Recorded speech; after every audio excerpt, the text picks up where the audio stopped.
Here we have a video from the mine explorer in France, where he goes down into...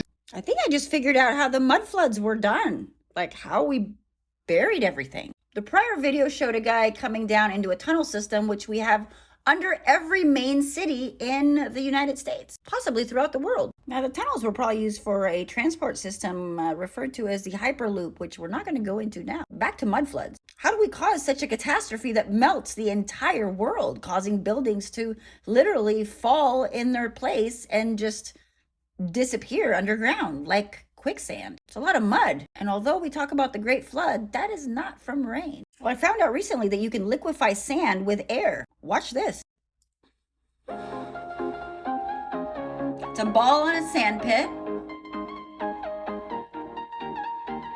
They're blowing air, and it acts like water.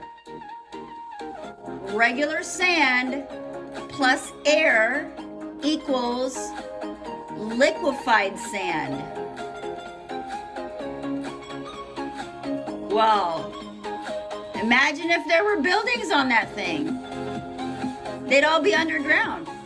Filled to the brim with solid sand.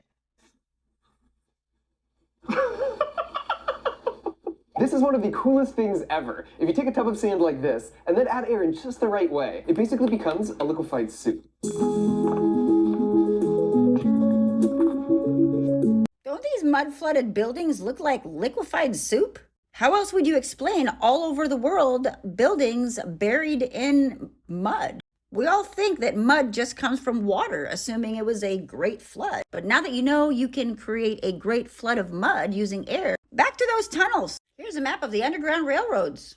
These railways are underground tunnel systems with dirt above them. What would happen if a bunch of air was blown through the entire tunnel system? In fact, do we see mud flood territories mostly around tunnels and railroad stations?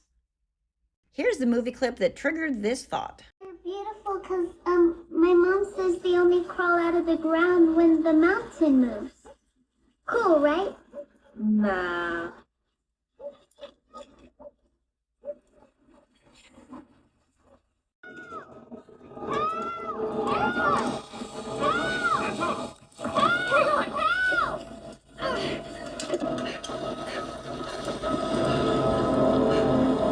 Totally fucking insane. So crazy, right? I couldn't even hear it. We'll have to put up a fence around the sandbox so that, I guess we'll call the fire department. Call Anton's parents for me. Come on. It's like a mini mud flood right in that sandbox. And what's right underneath? The mines. Air flowing through the mines could be causing Listen to me, please. mud flood. Air going through the mines could be causing the dirt above to just be pliable and sink. Now the question is, was this intentional? Or did the earth let out a giant fart and melted the world?